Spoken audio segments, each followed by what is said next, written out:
श्री स्वामी समर्थ. अवधूत चिंतन श्री गुरुदेव दत्त. कसे आहेत सगळे? मजेत आहेत ना? आनंदी राहा, सुखी राहा आणि स्वामी सेवा आपली करत राहा.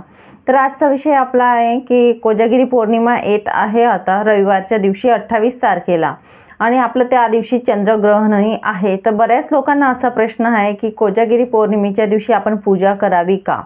नंतर दुसरा प्रश्न असेल की गर्भवती महिला असतील त्यांनी जे ग्रहण असतं ते पाळावं का? म्हातारे लोक असतील त्यांनी काय नियम पाळावे किंवा आपण स्वतःही आपल्या घरात कोणते नियम पाळावेत आणि ग्रहण आपल्याला दिसणार आहे का भारतामध्ये?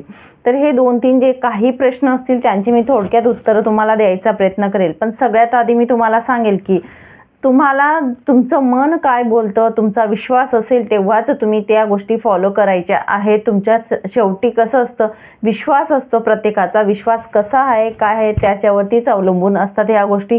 तुम्हाला मी सांगणार आहे ते नियम पाळा, अन्यथा तुमचं मन मानत नसेल तर तुम्ही नाही पाळले अगदी तरीही चालेल. पण माझं सांगायचं काम आहे की आपण काय करायचं ग्रहण काळात आणि काय नाही. कारण हे ग्रहण आपल्या भारतामध्ये दिसणार आहे आणि आपल्याला नियम पाळायचे असतात.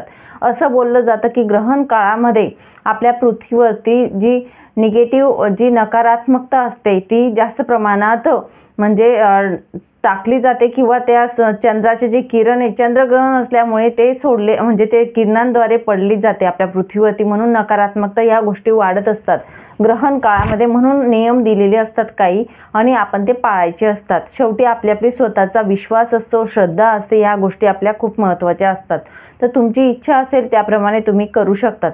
तर मी आपला विषय जो आहे त्याच्याकडे वळते आता. तर आपला आहे चंद्रग्रहण 28 तारखेला.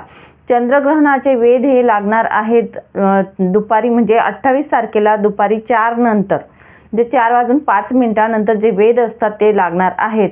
तर आपल्याला ते मात्र न पाळता आपण रात्रीचा जो वेळ आहे म्हणजे ग्रहण जेव्हा लागणार आहे तेव्हापासून तर ग्रहण संपेपर्यंत तो आपल्याला कालावधी पाळायचा आहे. तर 4 नंतर आपण पाळलं नाही पाळलं अगदी तरीही चालेल. पण आपल्याला रात्री 28 तारखेला रात्री 9:30 पासून तर रात्रीचे 2:20 30 मिनिटांपर्यंत हा ग्रहण काळ राहणार आहे. तेवढ्या काळामध्ये आपल्याला नियम पाळायचे आहेत.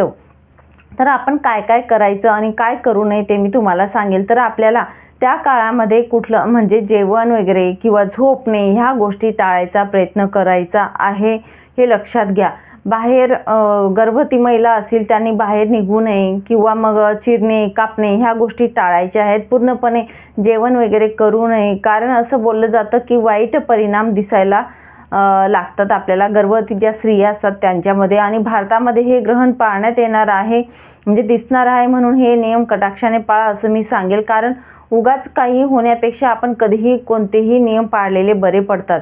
आपले खाण्यापिण्याच्या ज्या वस्तू असतात आपल्या घरामधील त्यांच्यामध्ये तुळशीपत्र टाका, कारण त्याच्यात तुळशीमध्ये अशी एनर्जी असते की आपल्या जे किरणं येत असतात त्याच्यापासून संरक्षण होत असते. आपल्या जे घरातलं जे पाणी असेल, पाण्याचा माठ असेल त्याच्यावरती तुळशीपत्र ठेवा. पाण्याच्या टाक्या असतील आपल्या घरामध्ये त्याच्यावरती तुळशी पान ठेवा, हे मी तुम्हाला सांगेल. तर ह्या गोष्टी आपल्याला करायच्या आहे ग्रहण काळामध्ये. 9:30 पर्यंत आपण होऊ शकेल तर जेवण वगैरे किंवा पाणी पिणे म्हणजे नॅचरली ज्या गोष्टी आहेत, समजा बाथरूमला वगैरे जाणे, टॉयलेटला जाणे ह्या गोष्टी नॅचरली त्यामुळे आपण ते जाऊ शकतात किंवा म्हणजे त्याला काही आपण अडथळे आणू शकत नाही. पण जेवणाचं वगैरे होऊ शकलं तर 9:30च्या आधी आपण जेवण वगैरे करून म्हणजे घ्यायचे आहेत, कारण जेवण ग्रहण करत नाही असं बोललं जातं. त्याच्यानंतर तुम्हाला सांगेल की तुम्ही जर चंद्राला नैवेद्य देणार असणार, त्या दिवशी पौर्णिमा आहे, बरेच लोक पूजा करत असतात माता लक्ष्मीची म्हणजे सगळेच अशी पूजा करतात किंवा चंद्राची आपण बघा पूजा करत असतो, पौर्णिमेला नैवेद्य देत असतो. जो नैवेद्य आपण चंद्राला देणार आहोत तर असं बोललं जातं सुद्धा म्हणजे त्या काळामध्ये चंद्रग्रहणाच्या वेळी आपण नैवेद्यही द्यायचा नाही. आणि जर तुम्ही दाखवलाच तो नैवेद्य तर प्रसाद म्हणून आपण ग्रहण करत असतो, तो नैवेद्य जो आहे तो आपण ग्रहण करायचा नाही, हे लक्षात घ्या. तर कारण तो ग्रहण काळ असतो म्हणून तुम्ही ग्रहण करायचा नाही तो नैवेद्य. तर या प्रकारे आपल्याला त्या दिवशी खाण्यापिण्याच्या बाबतीत जे आहे ते पाळायचं आहे. मात्र तुमच्याकडनं जर होत नसेल, गर्भवती स्त्री असतील त्यांच्याकडनं उपाशी राहिलं जात नसेल किंवा तुम्हाला भूकच लागली किंवा म्हातारे लोक आहेत त्यांच्या गोळ्या औषधी असतील, अशा गोष्टी असतील, तब्येत बरी नाही आहे, त्या लोकांनी तुम्ही ग्रहण करू शकता, जेवण वगैरे करू शकतात, काही अडचण नाही. पण जेवढं पाळता येईल तेवढं पाळणं बरं राहील. नाही अशक्य आहे पाळणं तर तुम्ही जेवण वगैरे ग्रहण करू शकतात.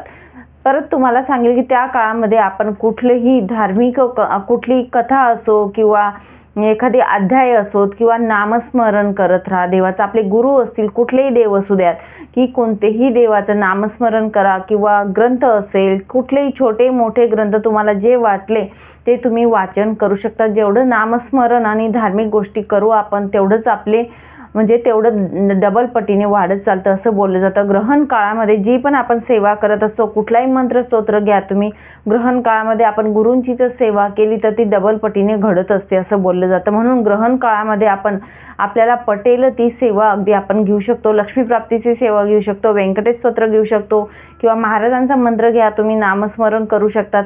अशा प्रकारे आपण सेवाही करू शकतो. त्या काळामध्ये आपली सेवा ही डबल पटीने घडत राहते. म्हणून आपण देवपूजा करायला कुठलाही अडथळा नाहीये. जेव्हा ग्रहण काळ चालू असेल त्यावेळेस आपण देवपूजा अति जास्त प्रमाणातही केली तरीही चालेल, अगदी त्याला काही अडथळे नाहीयेत. तर या गोष्टी होत्या आपल्या ग्रहण काळामध्ये काय करायचं आणि काय करू नये त्या बाबतीत.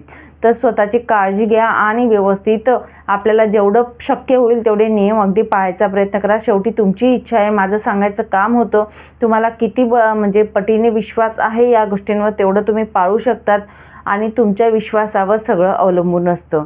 तर चला मग इथेच थांबते. नंतर अजून भेटेल पुढच्या व्हिडिओमध्ये नवीन माहितीसोबत, नवीन विषयासोबत. तोपर्यंत श्री स्वामी समर्थ. अवधूत चिंतन. श्री गुरुदेव दत्त.